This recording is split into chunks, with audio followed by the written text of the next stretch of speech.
तो OnePlus Nord CE4 Lite और Vivo T3X की प्राइसिंग में तो बहुत बड़ा डिफरेंस है, लेकिन हार्डवेयर या फिर कहें परफॉर्मेंस के मामले में आपको बहुत बड़ा चैलेंज देखने को मिलेगा। जैसे कि सबसे पहले इस स्पीड टेस्ट की शुरुआत करते हैं इस रीस्टार्ट टेस्ट से, और जब तक दोनों डिवाइस रिबूट होते हैं तब तक मैं आपको बता दूं कि Vivo T3X में आपको मिलता है स्नैपड्रैगन का 6th Gen 1 प्रोसेसर, वहीं OnePlus Nord CE4 Lite में आपको मिलता है स्नैपड्रैगन का 695 5G प्रोसेसर। और यहाँ पर Vivo T3X जल्दी रीस्टार्ट हो चुका है as compare to CE4 Lite। अब आगे बढ़ते हैं दोनों ही डिवाइसेस के एंड टू बेंचमार्क स्कोर्स की तरफ। तो सबसे पहले अगर टोटल की बात करें तो नो डाउट यहाँ पर T3X का ज़्यादा है, लेकिन वो क्यों ज़्यादा है वो मैं आपको आगे एक्सप्लेन करता हूँ। सबसे पहले अगर CPU स्कोर्स की बात करें यानी कि कॉमन यूज़ की, तो दोनों का ही स्कोर लगभग 1.5 लाख के आसपास है, यानी कि एंड टू बेंचमार्क स्कोर्स के मुताबिक यहाँ कोई डिफरेंस नहीं है।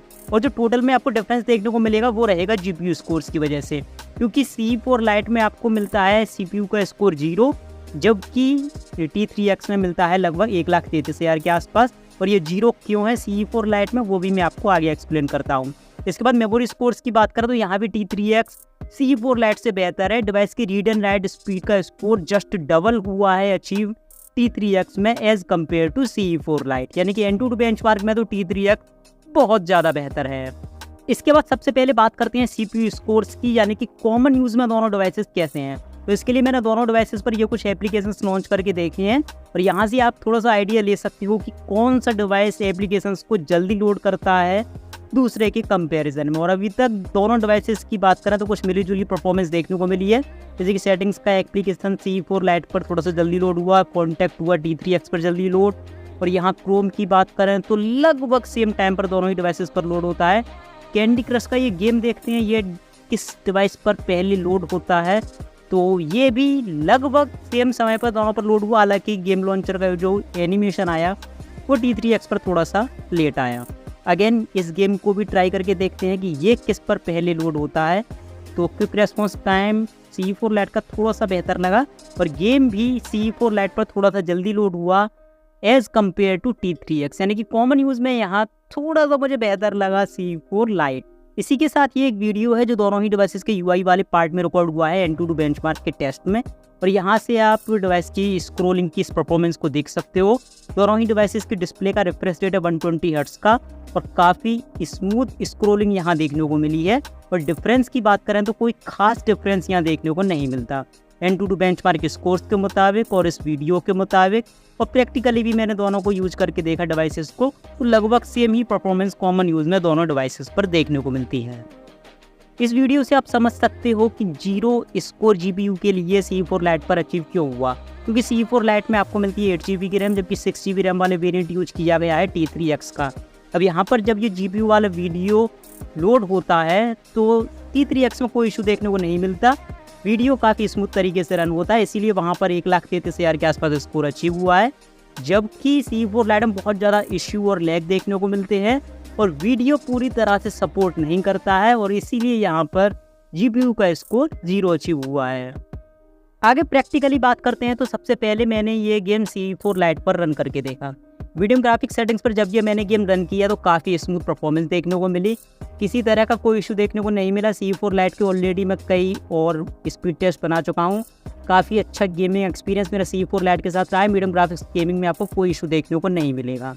इसके बाद जब मैंने ये गेम हाई ग्राफिक सेटिंग्स पर स्विच किया तो मीडियम ग्राफिक सेटिंग्स के कंपैरिजन में ग्राफिक्स तो आपको काफ़ी अच्छे देखने को मिलते हैं, लेकिन साथ ही साथ आपको इशू भी देखने को मिलता है। लैग इतना ज़्यादा देखने को मिलता है कि कह सकते हैं कि हाई ग्राफिक्स तक के गेम्स आप अपने CE4 Lite पर रन नहीं कर सकते। अब क्योंकि T3X में आपको बेहतर हार्डवेयर देखने को मिलता है, GPU CE4 Lite के कंपैरिजन में T3X में ज़्यादा बेहतर है, तो परफॉर्मेंस आपको नो डाउट यहाँ पर बेहतर ही देखने को मिलेगी। तो मीडियम ग्राफिक्स सेटिंग्स पर गेम्स ना प्ले करके मैं डायरेक्ट आपको हाई ग्राफिक्स गेम प्ले दिखा देता हूँ।